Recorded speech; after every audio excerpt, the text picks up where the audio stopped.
Alright, ladies and gentlemen, I'm here on the show to talk about some NFL news. So we're right into it here. So, Bengals wide receiver Ja'Marr Chase said in the media that he wants his money up front this offseason. He also wonders whether T. Higgins might return with him, end quote.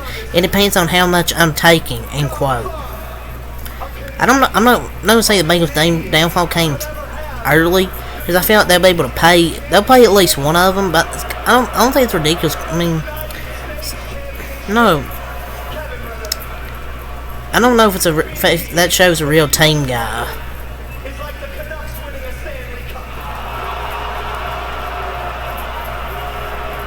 But it's just being honest. The players don't give a damn about these players, and I hope they keep together because T. Higgins is a really good player. Him and Ja'Marr Chase is good at 1-2 duo with that team, but I don't know. They'll at least keep one of the two. If I had to say who they'd want to keep, I'd say they'll keep Ja'Marr Chase, and T. Higgins will probably leave in the offseason. Where would he go? I don't know, but I think he'll go to some other team. But if I had to say which conference, I think he'll go to the NFC.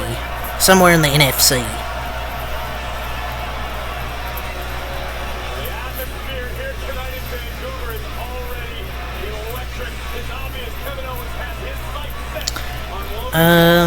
So it's a former NFL player, Pat McAfee here.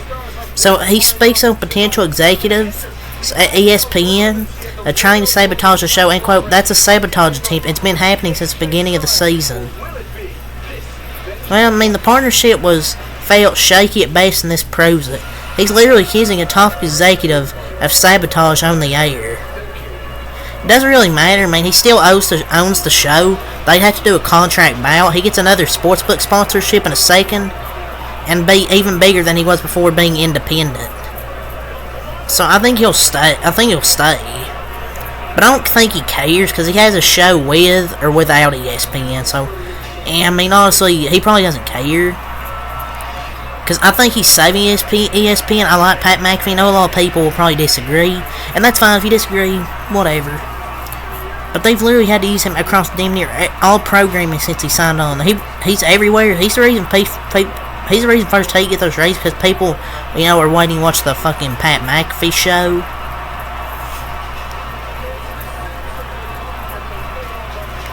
He'll stay.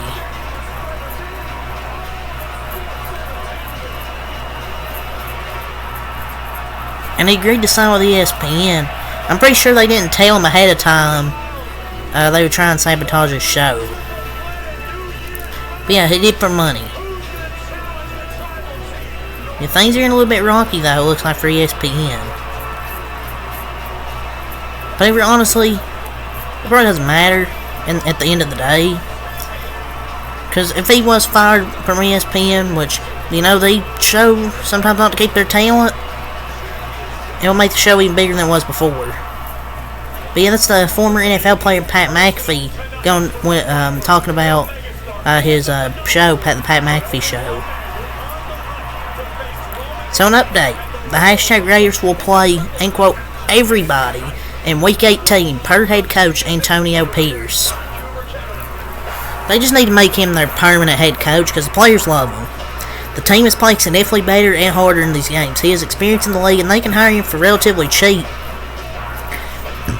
And on a shorter contract that's easy to move off if this is just a lightning in a bottle.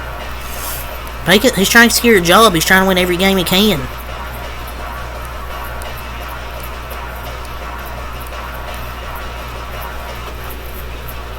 So racing players in Week 18 is for playoff teams when they can play in terms of changing seeding. The Raiders are not that, so I mean, of course, I'm going to play everybody.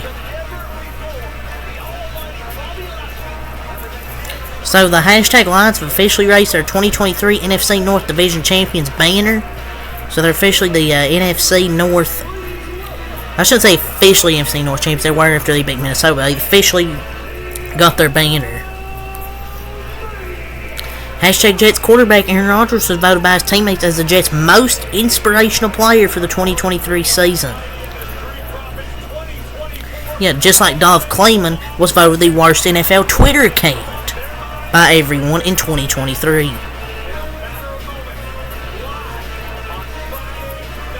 He only played like 30 seconds this year.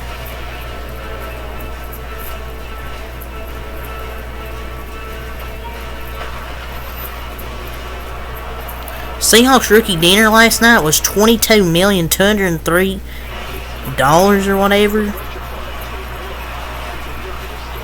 Oh, wow.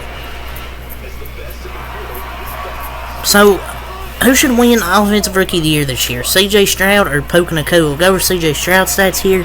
3,844 passing yards, 63 completion percentage, 21 passing touchdowns, 5 picks, 99 pass rating with 147 rush yards and 3 rushing touchdowns. Puka Nacua, 1,445 receiving yards on 101 catches, 89 rushing yards with 5 touchdowns. CJ Stroud's currently the favorite at minus 850, and Puka plus 420.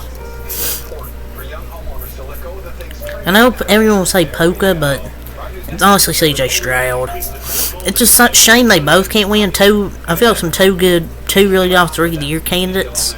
I think they're both deserving. Depends on what your criteria is. I think they definitely deserve it. Either one of them would deserve it, but I'd say CJ Stroud. So, Buccaneers wide receiver Mike Evans and safety Antoine Winfield Jr. being snubbed from the Pro Bowl. I've seen a lot of guys get snubbed, but that's probably the biggest one that I've seen in my time in the league.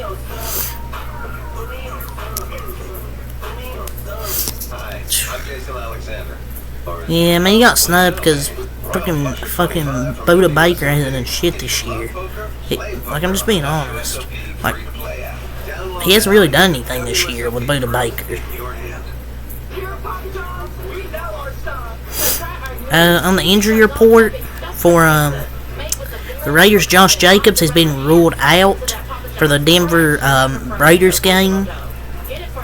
Could this be his last game? He might have had his last game as a Raider. We'll see. Coach running back Zach Moss, with a form listed as questionable for tomorrow versus the Texans, is expected to play, sources say. It'll be the first time Indy has had him and Jonathan Taylor together since November 26th when they combined for 161 yards. So they've got Zach Moss back for tomorrow's big game. Packers coach Matt LaFleur rules running back A.J. Dillon out because of a stinger and considers wide receiver Christian Watson hamstring as questionable despite not practicing. Aaron Jones owns the freaking Bears, so I won't be surprised if A.J. Dillon's ruled out, it'll mostly be Aaron Jones. With Minkah Fitzpatrick and Elandon Roberts questionable, the Steelers have elevated linebacker Miles Jack and safety Eric Rowe from the practice squad to the active roster. It seems Roberts has a better chance to play than Fitzpatrick, but neither has been ruled out. They need Fitzpatrick and Elandon Roberts back because I don't think Miles Jack and Eric Rowe's enough. Bengals wide receiver T. Higgins with a hamstring is doubtful for Sunday's game against the Browns, so no T. Higgins, it looks like.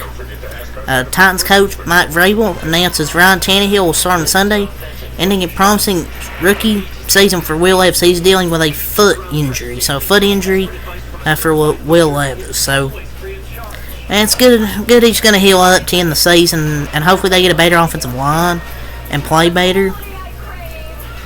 And he's showing signs of future success. The Atlanta game, Miami game, for a typical rookie QB, Levis has been pretty solid. Not every rookie's going to be, like CJ Stroud, Justin Herbert, Joe Burrow. He showed he has potential to be a solid starter. Jaguars coach Doug Peterson told reporters that QB Trevor Lawrence will be questionable for Sunday, and that the decision could go up to game time. He'll ramp up and try to throw more today. And just rest up and just prepare to play in the playoffs. 2023 was probably the toughest year of my career in WWE. And that's all from me and Rapport, the injuries. See if we got some more from Adam Schefter. The Ravens have officially signed running back Dalvin Cook to their practice squad. The Eagles have ruled out cornerback Darius Slay, knee, and Devontae Smith ankle for their regular season finale versus the Giants. The Chiefs are releasing Isaiah Pacheco, Nick Bolton, Trent McDuffie, George Karlaftis, and Mike Dana are questionable for Sunday's game versus Chargers. Patrick Mahomes is doubtful but not expected to play. Rasheed Rice, Jerry Sneak, Darius Toney, and Donovan Smith are out. So it looks like pretty much all the roster is not playing. Bills DeMar Hamlin is the NFL Week 18. Is the Week 18 NFLPA Community MVP. It's been a while since me and Taz had those tag team championships. So Judgment Day, So yeah, it's really all the NFL I want to talk about. So until next time, I'm out. Peace.